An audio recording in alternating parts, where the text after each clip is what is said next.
네, 하나님 사랑합니다. 여러분 주 안에서 사랑합니다.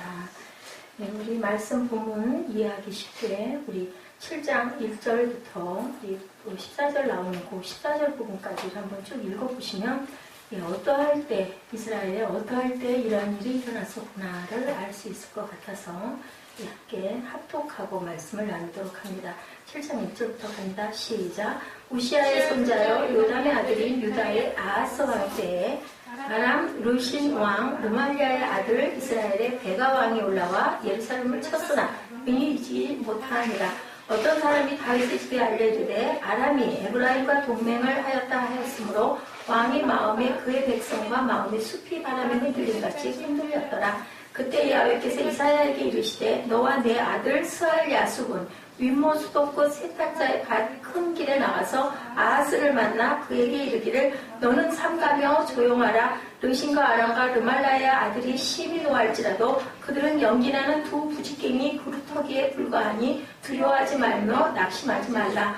아람과 에브라임과 르말라의 아들이 악한 꾀론을 계속하여 이르기를 우리가 올라가 유다를 쳐서 그것을 쓰러뜨리고 우리를 위하여 그것을 무너뜨리고 디브엘의 아들의 그 중에 세호 왕으로 삼자 하였으나 주 여호와의 말씀이 그 일은 서지 못하며 이루어지지 못하리라. 대저 아람의 머리는 다메섹이요 다메섹의 머리는 느신이며 65년 내에 에브라임이 패망하여 다시는 나라를 이루지 못할 것이며 에브라임의 머리는 사마리아요 사마리아의 머리는 르말리아의 아들이니라. 만일 너희가 굳게 믿지 아니하면 너희는 굳게 서지 못하리라 하시니라. 야훼께서 또 아하스에게 말씀하여 이르시되 너는 내 하나님 야훼께 한 징조를 구하되 깊은 데에서든지 높은 데에서든지 구하라 하시니 아하스가 이르되 나는 구하지 아니하겠나이다. 나는 야훼를 시험하지 아니하겠나라 하니라. 이사야가 이르되 다윗의 집이여 원하건대 들을지어다. 너희가 사람을 괴롭히고서 그것을 작은 일로 여겨 또 나의 하나님을 괴롭히려 하느냐.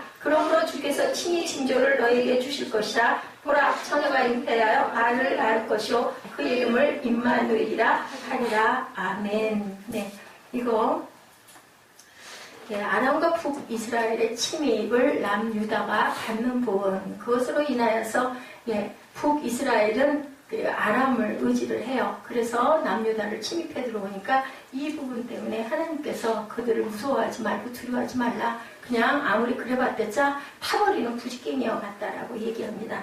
유다왕 아하스 때에 아람왕 르신과 르말리아의 아들 북이스라엘이죠. 이스라엘의 남북으로 나뉘어 있습니다. 북이스라엘 왕 베가가 올라와 예루살렘을 치러 왔을 때 왕의 마음과 그 백성의 마음이 바람에 흔들리는 나뭇가지처럼 막 두려움에 떨고 있는 이 상황에 이사야 선지자가 하나님께 영을 받아서 말하고 고백한 그러한 내용이 여기에 있는데 결국은 무엇을 주셨어요? 예수 그리스도를 보내실 것이다. 너에게 구원자 임마누엘이 올 것이라고 7장 14절에 오늘 주제죠. 그 말씀을 하시는 내용입니다. 근데 요한복음 1장 14절에 뭐라고 말씀하고 계세요? 요한복음 1장 14절 우리 보죠. 말씀이 육신이 돼요. 말씀이 뭐예요? 우리 말씀이 성경이죠. 성경 말씀. 말씀이 몸으로 오셨대요. 우리 가운데 가시면 우리가 그 영광을 보니 아버지 독생자의 영광이요 은혜와 진리가 충만하더라. 진리는 뭐예요? 하나님의 말씀이 변하지 않는 진리죠. 그러니까 예수 그리스도가 말씀이 무엇으로 생육신으로 우리에게 왔다라는 내용. 이것은 크리스마스 가까이 많이 설교를 하는 부분인데 우리가 이사야를 받아보니까 7장에 딱 여기에 맞물려서 제가 갈등을 많이 했습니다. 그런데 그죠? 크리스마스 이제 또 눈 깜짝하면 다가오니 이게 이 뜻이었고 이 싸움이 있을 때 하나님께서 이사야를 통해서 이렇게 예언하신 말씀이구나 라고 알고 가시면 될 것 같아서 제가 여러분들에게 조금 이르기는 하지만 말씀을 전합니다. 간단하고 소박한 단어예요. 그죠? 말씀이 거하시니 우리 그의 영광을 보니 아버지의 독생적인 영광이요 은혜와 진리가 충만하다. 딱 한 절. 말씀이 육신이 되었대요. 근데 이게 엄청난 비밀을 갖고 있는 거죠. 우리를 구원으로 이끌어주는. 아까 우리 세빈님에서도 말씀드렸지만 우리 기독교는 구원이 없으면 영생이 없으면 죽은 종교예요. 그죠? 유일하게 우리는 우리 영이 구원을 받고 우리 몸은 쇠하여지지만 우리 영은 날로 어떻게 된다? 새로워진다라고 말씀을 하시거든요. 그 말씀과 어떻게 보니 거의 같은 내용의 말씀입니다. 여기 육신은 언어로 사륵스라고 해요. 인간성 전체를 가리키는 말씀이 육신이 됐다라는 건 인간성 전체. 그 표본이 누구시라고? 예수 그리스도시라고. 왜냐하면 말씀이 육신이 되고 독생자의 영광인데 그 말씀이 계신이라 하죠. 그런 것은 그 말씀 자체가 예수 그리스도니까 그리스도가 오셨다라는 말씀을 하는 거죠. 자, 말세. 그래, 여러분들 그 말세가 도대체 2000년 전부터 지금까지 언제 오냐고. 응? 자, 우리 똑똑한 지혜로운 예지. 왜 그렇게 그때 제가 그 이름을 예지라고 짓기를 원했는지 정확하게 기억은 나진 않는데 예수님의 지혜가 맞고 저렇게 많이 컸어요. 예지가 생각할 때는 왜 그렇게 오랫동안 말세 하면서 말세가 길어지지 않을까? 희정아, 왜 그럴까? 응? 언제 와? 어떻게 생각해? 하나님이 오고 싶으실 그때는 하나님. 근데 이미 뭐예요? 말세가 왔어요. 언제 왔어요? 언제 왔다고 했어요? 옛날 언제? 사탕 들어왔을 때. 예수님이 탄생하셨을 때부터 말세가 온 거예요. 맞아요. 예, 오셨고 어떨 때 마지막이 돼요? 다시 오실 때. 맞아요. 너희들 기다리라고 그러죠? 예루살렘 가는데 온 사마리아 성 끝까지 증거해. 내가 갔다가 다시 올 거야. 그 내용이 어디 있어요? 요한 계시록에.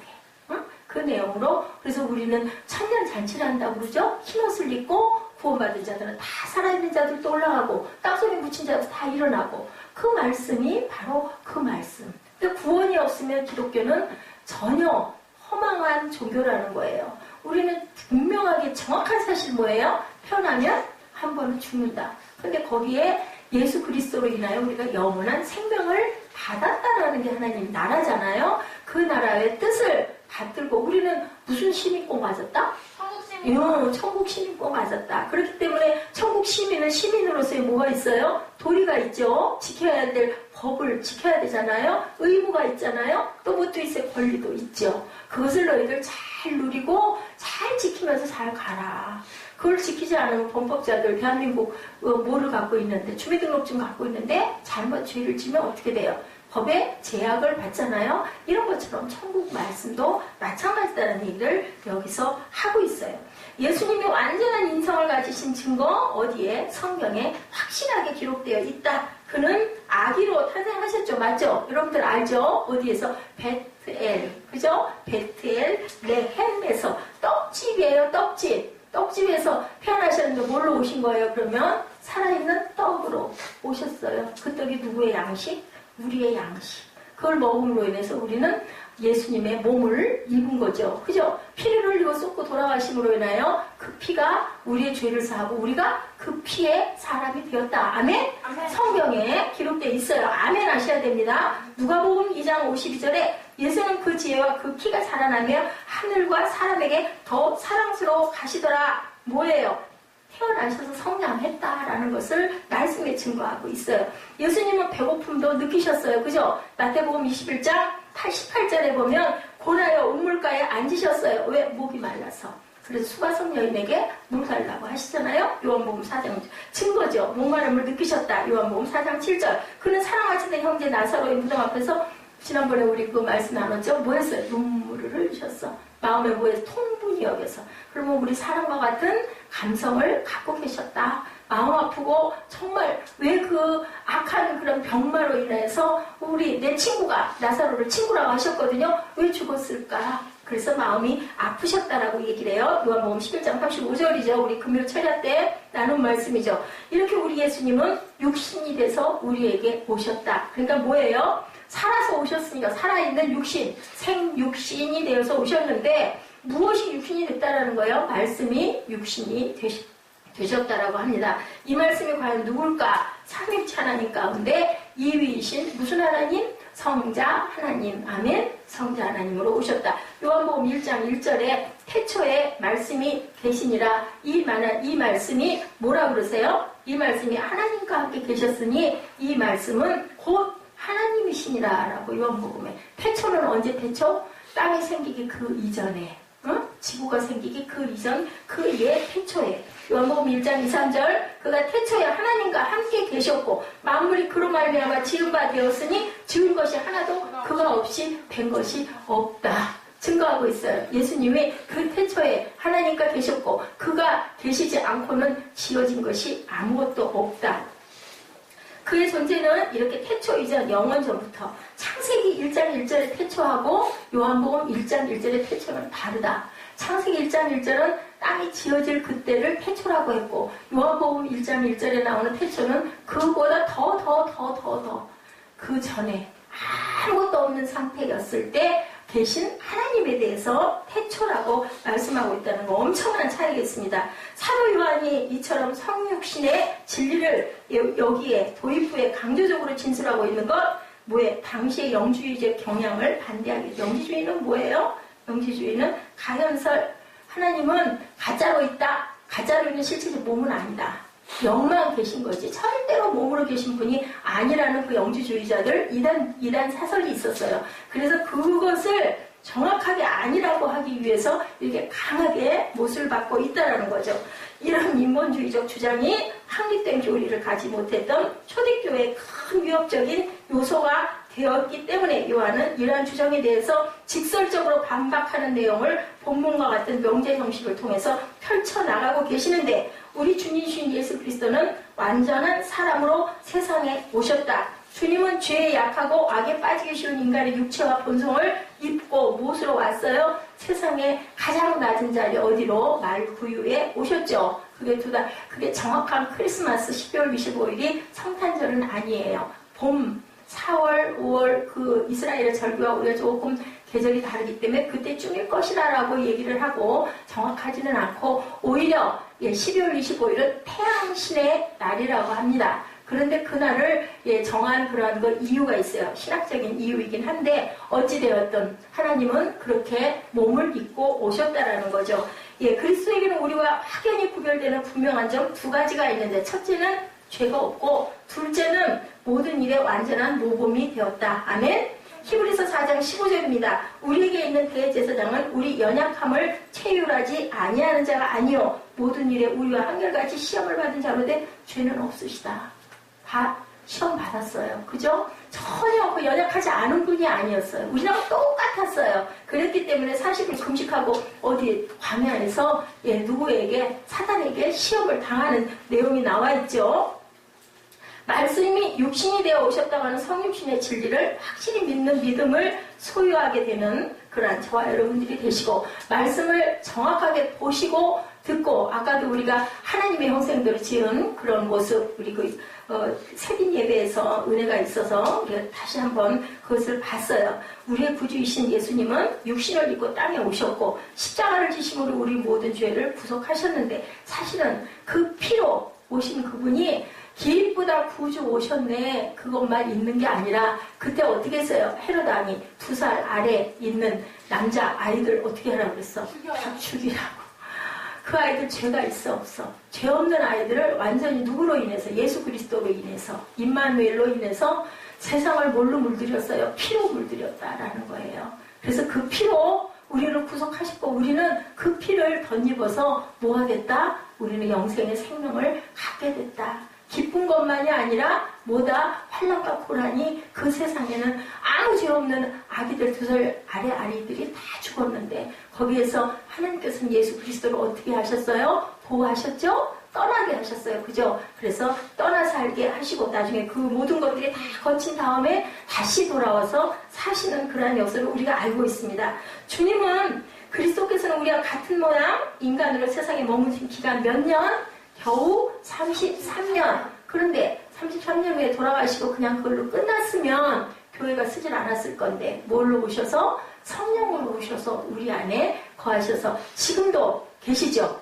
2000년이 넘은 오늘도 우리 안에서 살아 계십니다. 그게 바로 영이죠. 성령. 주님은 우리와 함께 하시는 하나님이신데 이것을 뭐라고 그래요? 임마누엘. God with us라고 하죠. 하나님이 우리와 함께 하신다. 임마누엘의 뜻이 우리와 함께 하신다라는 뜻이에요. 주님께서 자기 백성과 임마누엘 하시던 이 성막과 성전은 때가 이르러 예수께서 직접 육신을 입고 오심으로 임마누엘의 절정을 이루셨다. 그게 바로 어디다? 그 성막에 자리를 잡은 게 내가 이 반석 위에 뭐를 세우리라? 교회를 세우리라. 그래서 바로 반석이 여기 우리 교회 성전, 그 위에 교회를 세우셨다. 뭘로? 피로, 십자가로 세우셨다라는 얘기예요.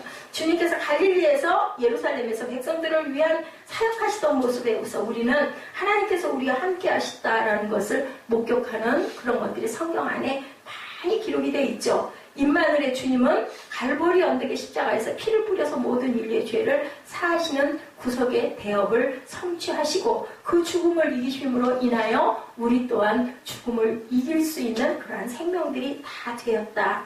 예수님은 교회의 머리로 교회를 자신의 몸으로 삼았다. 그래서 우리가 성전에서는 거룩해야 한다라는 거죠. 그래서 지금 교회는 세상에 주님을 나타내는 그리스도의 몸이다. 교회 예배를 통해 세상을 향한 섬김을 통해 그리고 세상에 주님의 피 묻은 복음을 선포하는 현장에서 주님은 자신을 드러내고 계신데 주님은 이 교회와 함께 같이 할 것을 마태복음 28장 20절에 약속하고 계십니다. 볼지어다 내가 세상 끝날까지 너희와 항상 함께 있겠다라고 말씀을 하셨어요. 예수 그리스도는 과연 임마누엘이신 하나님이신데 이스라엘과 함께 하신 그리스도께서 지금은 교회와 함께 하고 계신다. 그래서 우리는 성전을 기뻐하고 성전을 찾고 하나님의 날에는 하나님께 예배를 합니다. 마태복음 1장 18절 이하에 나오는 천사의 수태고지에 등장하는 임마누엘의 이야기, 오늘 본문에 나오는 남유다 아하스 왕에 대한 예언에서 인용이 됐다는 거 우리 1절부터 14절까지 같이 합독을 해서 알죠. 우리가 이스라엘의 역사를 정확하게 모르기 때문에 도대체 이게 어디서 나온 얘기고 도대체 무슨 이유로 이런 말씀을 이사야에게 하나님이 하셨나를 모르기 때문에 여러분들에게 뭐 신학적으로 깊이는 모르더라도 이런 역사가 실제로 있었던 역사거든요. 남유다의 12번째 왕 아하스 왕이에요. 남유다에서 가장 믿음을 인정받는 히스기야 왕이 아버지인데 이 아하스는 어땠냐? 악하기로 두 번째. 악하기로 남유다에서 두 번째에 가는 악한 왕이었다. 아버지 히스기야는 엄청난 성군이었는데 아들은 아주 악한. 아하스가 통치하던 이 시기에 가나안 북쪽에 아수르가 신흥 강국으로 세력을 확장해오던 시기 어땠어요? 아수르가 어디? 사마리아에 아수르가 점령해가지고 어떻게 해요? 거기에서 사마리아에 아수르 사람들이 막 섞여서 혼혈로 살잖아요. 그리고 바벨론 포로로 70년 끌려갔다 와가지고 거기가 혼혈 민족이 돼서 어떻게 됐다고 그래요? 우리 지난번에도 말씀에서 나눴죠. 거기 이방 여인들하고 결혼을 하는 바람에 나중에 다 쫓아내는 그러한 작업을 한 적이 있었죠. 구약에서 이때인 거예요. 그 결과가 남유다와 북이스라엘은 적대적 관계가 되고 결국 북이스라엘과 아람이 동맹하여 예루살렘을 쳐들어오는 거예요. 아람은 북이스라엘과 동맹을 맺고 반아수르 정책을 폈고 아하스는 친아수르 정책으로 아수르의 보호를 받기로 했다. 아하스가 히스기야의 아들이면 하나님을 의지해야 되는 히스기야 왕은 정말 하나님을 잘 섬겼거든요. 근데 그렇게 하지 않고 눈에 보이는 누구를? 아수르를 의지를 했어요. 그렇게 해서 침략을 하려고 하는 그 아주 기가 막힌 상황에 본문 4절 이하에 보시면 하나님께서는 이사야 선지자를 아하스 왕에게 보내서 하나님께서 함께하니 두려워하지 말아라. 그리고 낙심하지도 말라고 이렇게 말하죠. 4절, 8절 그에게 이르기를 너는 삼가며 조용하라. 르신과 아람과 르말리아의 아들이 심히 노할지라도 이들은 연기나는 두 부지깽이 그루터기에 불과하니 두려워하지 말고 낙심하지 말라. 8절에 얼마 지나지 않아 아람과 북이스라엘이 멸망하게 될 것이다 라고 얘기를 했는데 정말로 멸망을 합니다. 아하스는 하나님을 그래도 의지하지 않았어요. 하나님께서 직접 이사야 선지자를 보내서 돕겠다고 하셨음에도 불구하고 그 말을 고지 듣지도 않고 믿지도 않고 힘센 아수르에게만 아부를 하게 급급했어요. 근데 결국은 돌아갑니다. 아하스가 이렇게 행동하는 이유, 그것은 눈에 보이지 않는 하나님보다 눈에 보이는 세상의 힘에 더 의지를 했는데 그게 바로 누구다? 우리가 세상에 살고 있는 우리 모습일 수 있다는 거예요. 누구도 나는 아니에요 할 수가 없는 거예요. 눈에 보이는 세력, 눈에 보이는 권력, 눈에 보이는 재물, 눈에 보이는 명예에 거기에 연연하는 게 우리 인간의 모습이라는 거. 이런 불신앙이 아하스 왕에게 이사야 선지자를 통해 주신 말씀이 바로 14절에 나오는 유명한 임마누엘의 예언. 크리스마스 때 많이 여러분들에게 강론하는 내용인데 그래서 답답하니까 하나님이 내가 너희에게 임마누엘을 보내줄 거야. 함께하는 하나님을 보내줄 거야 라고 얘기를 하지만 아무도 믿지를 않죠. 예, 친히 징조를 너에게 주실 것이라 보라 처녀가 잉태할 거야. 있을 수 없는 일인데 이렇게 말씀을 하세요. 예, 잉태할 거야. 아들을 낳을 거야. 그 이름이 임마누엘이라. 이 예언은 그러므로 여기에서 시작이 돼요. 왜? 그러므로라는 접속사 의미는 내가 하나님의 도움을 믿지 않으므로 내가 하나들을 처녀에게 잉태해서 너에게 보내줄게 라고 말씀을 합니다.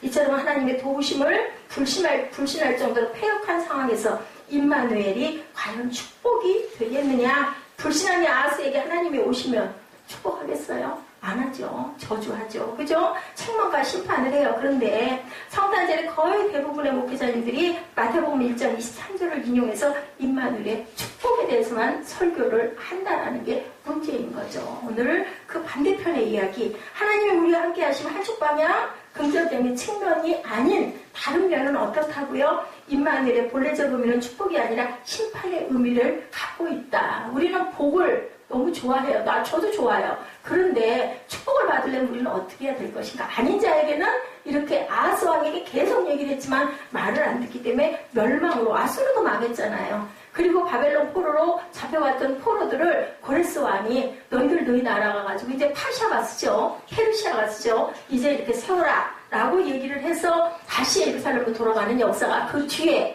이루어지는 부분이 있죠. 이 세상의 것으로 자기 안위와 행복을 삼는 아하스와 같은 자를 심판하시기 위한 임마누엘이다. 너희들 깨어 정신 차려라 라는 말씀이에요. 임마누엘의 가장 정확한 해석, 하나님이 심판하시기 위해 우리와 함께 하신다는 뜻이라는 거죠. 그냥 우리와 함께 하시는 게 아니라 심판하시기 위해서. 그러니까 너희들 정신 차려. 거기에 가서 연연하지 말고 나를 봐 라고 말씀을 하시는 거죠. 예, 신약에 실제로 오신 하나님은 그를 영접하는 사람들에게 구원의 주님이셨지만 거절한 사람에게는 심판의 주님이시다. 오늘 우리에게도 마찬가지입니다. 주님의 임하심 우리에게 무조건 다 복이 되는 게 아니고 하나님의 말씀으로 순종하고 경외할 때 임마누엘은 내게 복이고 불순종할 때는 하나님의 심판이 분명하게 있다. 다윗 같은 왕에게도 하나님께서는 예외가 없었다. 고난을 받고 눈물을 흘리고 그리고 아들을 잃는 그러한 불행이 분명하게 있습니다. 우리가 한번 우리 자신들을 조용하게 돌아보시기 바랍니다. 우리의 본성은 항상 하나님을 떠나 세상의 힘을 의지하고 살려고 하기 때문에 우리고 내가 바로 뭐다? 타락한 아담이라는 거죠. 아니려고 해도. 그래서 하나님께서는 우리에게 칭함을 주셨다고 하죠. 나 그래도 그 길 갈래요. 알아요. 하나님 알겠어요. 내 귀에 들려요. 내 눈에 보이고 내 가슴에 고동쳐요. 하는 자에게는 그래. 내가 너를 의롭다 칭해줄게. 나에게 오라 라고 부르시죠. 아까 영상에서도 보셨죠. 하나님은 바로 이러한 우리를 심판하기 위해서 임마누엘로 오셨는데 세상은 복이나 주신 하나님, 자신의 문제를 기적적으로 도와서 해결만 해주는 하나님, 내 소원을 만사 형통하게 이루어주시는 산타클로스 같은 분으로만 생각하면 안 된다라는 말씀을 하고 계세요. 예수님이 이 땅에 오신 첫 번째 성탄절, 우리가 말하는 메리 크리스마스가 아니고 즐거운 메리가 아니라 피로 얼룩진 블러디 성탄절이었다라는 것 우리가 꼭 기억하고 가야 됩니다. 이 땅에 태어나시자마자 제일 먼저 일어난 베들레헴 지역에 있는 이 2살 이하의 영아들이 전부 몰살을 당하는 사건들이 있죠. 영아들이 죽임을 당했다는 것은 모든 인간은 나면서부터 자기 의지로 죄를 짓기 전에 원죄를 가지고 멸망으로 달려가고 있다는 것을 뜻하고 있다는 것. 남은 자는 우리 6장 지난번에 끝에 예언했죠. 어떻게 해요? 남아있는 그 그루터기에 나는 싹으로 인해서 너희들이 회복이 될 것이다 라는 말씀을 했어요. 3절 본문 3절에 이사야가 아하스에게 하나님의 말씀을 전하러 가서 임마누엘의 징조를 알릴 때 자기 아들 스알 야숲을 데리고 간다라고 3절에 나와 있죠. 남은 자가 돌아오리라는 뜻이에요. 이사야 아들 스알 야숲이라는 뜻이 남은 자는 돌아오리라. 하나님이 이사야로 하라금 스알 야숲을 동행하게 하신 것은 아하스에게 임마누엘의 심판이 떨어지고 있는데 다 명하는 게 아니라 망하는 게 아니라 남은 자가 있다라는 것을 알려주시기 위해서 항상 나 혼자 한 사람을 남겨놓고 항상 회복의 기회를 남겨놓고 회개의 기회를 남겨놓죠. 마태복음 2장 16절에서 18절에 나오는 헤롯의 영아 살해 내용은 에레미야 31장에서 인용이 된 말씀이에요. 여러분들 아시죠? 구약과 신약이 항상 짝으로 이루어지고 있고 신약은 구약의 완성을 이룬 거라는 거 여러분들 아시죠? 에레미야 31장 15절에서 17절에 야훼께서 이와 같이 말씀하시니라 라마에서 슬퍼하며 통곡하는 소리가 들리니 라헬이 그 자식 때문에 애곡하는 것이라 그가 자식이 없어져서 위로받기를 거절하는도다. 야훼께서 이와 같이 말씀하시니라 내 울음소리와 내 눈물을 멈추어라. 내일에 삭슬 받을 것인지 그들이 그의 대적의 땅에서 돌아오리라. 야훼의 말씀이니라. 너희 장래에 소망이 있을 것이라. 너희 자녀가 자기들의 지경으로 돌아오리라. 야훼의 말씀이니라. 그랬는데 돌아왔어요? 안 돌아왔어요? 자, 얘자 돌아왔어요? 안 돌아왔어요? 응? 포로 귀환해서 다시 예루살렘 성으로 돌아왔어요? 안 돌아왔어요? 돌아왔죠. 근데 얼마가 안 돌아왔어요? 90%가 안 돌아왔어요. 10%만 돌아왔어. 왜? 다 죽었기 때문에. 2세, 3세만 남아있었기 때문에 옛날에 그 조상들이 떠나왔던 고향으로 돌아가고 싶지 않아요. 왜? 자리 잡고 잘 살고 있으니까. 거기 가면 고생할 거 뻔하니까. 그죠? 황무지에 가가지고 내가 뭐를 할 건데. 아니, 우리 할머니, 할아버지가 그랬다는데 나랑 뭔 상관이야? 그죠? 아멘? 그런 마음이 들었다라는 거예요. 그런데도 하나님께서는 기다리고 계셨다라는 거죠. 남유다 백성들이 바벨론에 정착하여 포로에서 돌아오기를 싫어하는 것처럼 바벨론, 이 세상에서 정착하여 살려고 하는 모습이 바로 우리의 모습이다.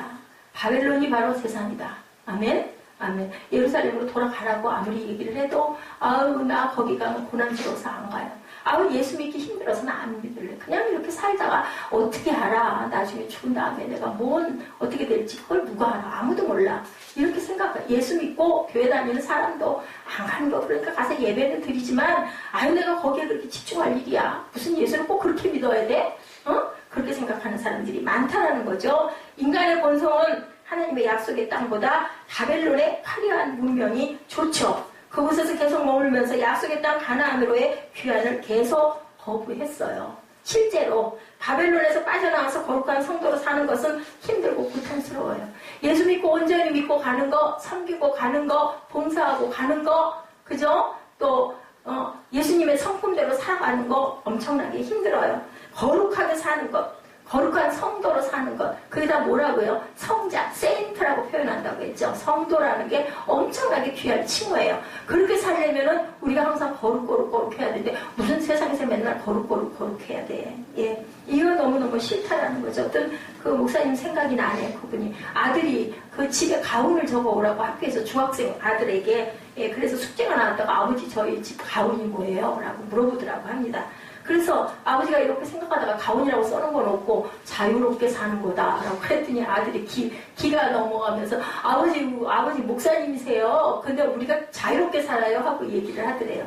그래서 그럼 자유롭게 살지. 나는 하나님을 섬기는 일에 자유로워. 나는 하나님의 영광 돌리는 일에 자유로워. 나는 하나님의 일을 나타내는 일에 자유로워. 나는 예배에 자유로워 하고 계속 얘기를 했더니 아들이 듣고는 그렇구나. 자유롭게 사는 게 이거구나 라고 얘기를 했다고 합니다. 그 아들이 들을 때는 어떻게 목사님이 자유로워요? 항상 그죠? 매여 있는 것 같은데. 근데요. 하나님의 은혜를 온전하게 제대로 받으면 정말 자유로워요. 마음 그 믿음 안에 있을 때, 말씀 안에 있을 때, 묵상하고 있을 때, 예배하고 있을 때. 단 세상이 힘든 거죠. 그게 세상과 접목이 잘 안 되는 거죠. 예수님 마음처럼 그렇게 해야 되는데 너무 힘들고 혼란스럽고 화나는 일이 너무 많고 하다 보면 그게 다스려지지가 않는 게 바로 우리의 성화의 과정이고 숙제라는 거죠. 그러니까 연애 안 받은 사람들은, 하나님 잘 안 보이는 사람들은, 잘 안 들리는 사람들은 이 사람들처럼 그냥 눈에 보이는 그 세상에 바벨론에서 살고 싶어요. 내 집 이쁘게 차려놓고 자식들하고 오손도손 맛있는 거 먹고. 아니 뭐 잘못이야? 세상은 하나님이 만들어주려고 잘 살으라고 그랬는데 그냥 예배는 일주일에 한 번만 잠깐 예배 드리면 내 자식의 도리 하는 거지. 이런 마음으로 산다는 우리 모습이에요.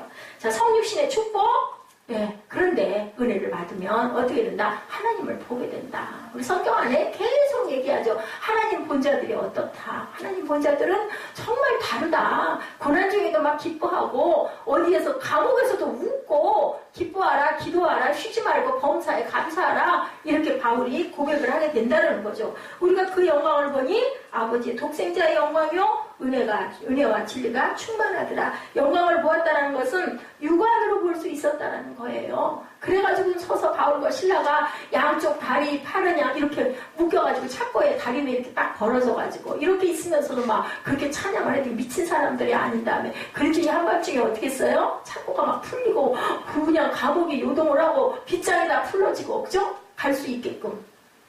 그런데 도망가지 않았잖아요. 가주장 살려서 그 가족 모두가 은혜 받고 구원받게 만든 바울과 신라의 얘기를 우리가 압니다. 사도 요한이 보았다고 말한 것은 상육신의 예수님을 보았다는 말이에요. 그래서 요한은 우리라고 복수로 사용하고 있어요. 그래서 요한 계시록이 탄생을 한 거죠. 왜? 하나님의 영광을 보았기 때문인 거죠. 혼자만이 아니고요. 많은 제자들이 함께 예수님을 보았다는 겁니다. 예수님의 공생의 3년을 보니 그는 우리와 같은 인간이시고 또 하나님이시더라는 것. 내가 봤다. 독생자의 그 영광을 봤다. 근데 예수님의 생애가 평탄했습니까? 우리가 보기 우리의 사는 세상으로 봤을 때 복되셨습니까? 인자가 뭐 둘 자리도 없다. 머리 둘 자리도 없다라고 항상 그렇게 말씀하셨어요. 요한일서 1장 1절 2절입니다. 태초부터 있는 생명의 말씀에 관하여는 우리가 들은 바요 눈으로 본 바요 주목하고 우리 손으로 만진 바라고 요한이 요한일서에서 이렇게 고백을 해요. 이 생명이 나타내신 바 된지라. 이 영원한 생명을 우리가 보았다. 놀라운 고백이죠. 요한과 제자들이 본 것은 인간 예수 안에 있는 내재된 신적 영광이라는 것. 그래서 우리가 그 모습을, 그 성품을 닮아가려고 노력을 하는데 은혜와 진리가 충만한 그분에게는 감히 그림자도 미치지를 못하는 거죠. 예수님 안에 은혜가 충만하다는 말은 예수께서 바로 하나님이셨다라는 고백과 같다라는 거죠. 예수님은 제자들에게 하나님을 보여주시기 위해서 육신을 입고 제자들과 함께 계셨어요. 요한복음 1장 18절입니다. 본래 하나님을 본 사람이 없으되 아버지 품속에 있는 독생하신 하나님이 나타내셨느니라 라고 말씀합니다. 성육신의 축복, 우리가 예수님을 통하여 하나님을 보게 된 것이 바로 우리에게 주시는 하나님의 축복이다. 예수님이 오시기 전에 이 세상은 하나님을 볼 수 있는 다른 길이 없었어요. 제사장을 통해서 죄를 속해달라고 맨날 예물, 헌물 갖고 가죠. 상황에 따라서 비둘기도 갖고 가기도 하고, 염소도 갖고 가기도 하고, 그죠? 송아지를 갖다 바치기도 하고, 자기의 가진 것에 따라서, 죄의 경중에 따라서 맨날 그러다 보니까 나중에 뭐가 생겼어요? 면죄부까지 생기게 돼요. 그 죄, 그만큼 감하는 데는 뭐를 얼마를 갖고 와. 그러면 내가 감해줄게. 이게 우리 그 프로테스탄트 구교의 그 아주 엄청난 그런 아주 좋지 못한 것들로 인하여서 우리 종교혁명이 일어나는 계기가 되죠. 주님이 오시기 전 이 세상은 하나님을 볼 수 있는 길이 없었다. 출애굽의 영웅 모세도 하나님을 못 봤어요. 하나님의 영광의 일부만 보고 산에서 내려올 때 어떻게 했다고요? 모세의 얼굴이 해처럼 빛나서 사람들이 바라볼 수가 없어서 얼굴에다가 수건을 쓰고 내려왔다고 그래요. 하나님의 영광을 바라보는 얼굴들은 되게 다르다라는 거죠. 누구든지 하나님의 얼굴을 대면하여 보고 살 수 있는 사람이 없다라고 출애굽기 33장 20절에 기록되어 있습니다. 이제 하나님의 독생하신 예수 그리스도께서 육신을 입고 이 땅에 오심으로 감히 죄인된 인간이 하나님을 볼 수 있게 된 것 놀랍죠. 베드로서 1장 3절에 이 부르심은 새롭고 친밀한 관계를 맺기 위한 초청이라고 이렇게 말씀하고 있습니다. 그렇게 예수님과 우리가 하나가 돼서 하나님을 볼 수 있게 해서 천국을 바라보게 해주려고 예수가 오셨다. 요한복음 1장 12절입니다. 영접하는 자 곧 그 이름을 믿는 자들에게는 하나님의 자녀가 되는 권세를 주셨다라고 말씀해요. 옛날 아브라함과 언약을 맺으실 때 하나님은 나는 너의 하나님이 되고 너희는 내 백성이 되리라. 창세기 17장 17절 8절입니다. 그로부터 500년 후에 하나님께서 모세와 언약을 맺으실 때도 나는 너의 하나님이 되고 너희는 내 백성이 되리라 라고 그렇게 말씀을 하셨어요. 그러나 이제 하나님이 예수 그리스도 안에 있는 성도들을 향해 말씀하죠. 나는 너의 하나님이 되고 너희는 나의 아들이 되리라. 계시록 21장 7절에 이렇게 말씀을 하세요. 아브라함에게, 모세에게 나타나셨던 하나님이 이제는 우리에게 말씀을 하시는 거죠. 예, 나는 너의 하나님이 되고 너희는 내 아들이 된다. 아멘.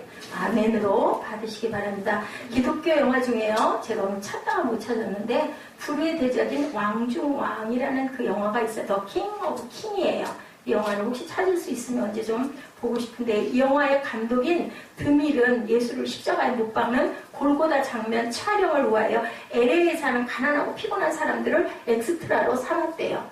왜냐하면 그 골고다 언덕에 모여선 모든 그 아주 찌들리고 피로하고 죽을 것 같고 고통스러운 그 사람들의 모습을 찍어야 되니까 몇백 명을 분장을 시키고 세 개의 십자가 앞에 이렇게 그 십자가에 늘어선 구경꾼들 모습을 분장을 시켰다고 그래요. 드밀 감독은 십자가 앞으로 나아가서 모두에게 외쳤대요. 2분간 묵상하십시다라고 얘기를 했대요. 전체가 죽은 듯 고요해졌다고 합니다. 근데 그 촬영이 좀 늘어졌대요. 날짜가 좀 당겨 했어야 되는데 밀린 거예요. 그런데 2분간 묵상합시다 했는데 죽은 듯 다들 묵상하니까 고요해진 거예요. 화가 나서 소리를 지르는 군상을 찍어야 하는데 조용하게 실수한 거죠. 감독이 실수를 했어요. 그런데요, 한쪽에서 늦어가지고 24일이었던 것 같아요. 급하게 그걸 촬영을 하는데 기쁘다 구주 오셨네 캐롤이 쏟아지기 시작을 합니다. 수백 명이 합창에 참가합니다. 그 다음에는 고요한 밤, 거룩한 밤, 그게 또 울리는 거예요. 그러니까 거기에 있는 모든 엑스트라들이 또 그걸 따라서 계속 부르는 거죠. 그 다음에는 참 반가운 신도예요. 참 반가운 신도, 우리 기뻐하자인 거죠. 그 찬양이 캐럴이 계속되고 거칠고 피곤한 그들의 얼굴에 뭐가 흘렀을까요? 눈물이 흘러내리기 시작을 하는 거예요. 통해와 자복이. 엑스트라 신들은 그 신이 아닌데 그렇게 그냥 슬픔에 젖은 그런 모습들, 어떻게 무대장치는 예수의 십자가 앞에 무엇인가 출발의 결심을 하고 있는 그들의 모습이 찍히는 그러한 모습으로 촬영이 됐다는 거죠. 대박이 터졌다는 겁니다.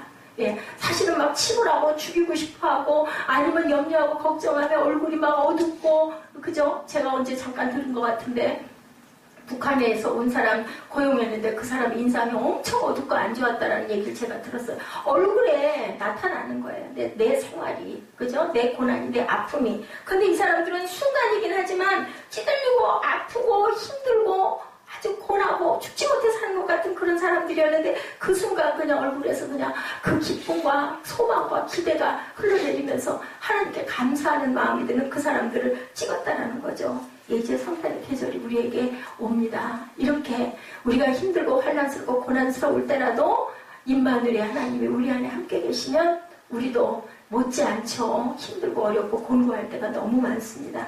그랬을 때 육신을 입고 오신 그분이 하나님이란 사실, 그분이 우리 안에 들어오시면 우리의 모습도 거기 몇백 명 엑스트라의 모습에서 하나님이 주시는 그 찬란한 그 영광을 경험하는 저와 여러분들이 분명히 되실 수 있음을 믿습니다. 우리 그렇게 특별한 은총이죠. 성도들에게만 주시는 특별한 은총, 충만한 은혜와 진리가 우리에게 함께 하더라. 돌아오는 성탄절에는 우리 모두에게 특별한 임마누엘의 체험이 있으시는 저와 여러분들을 되시기를 주님의 이름으로 축복합니다.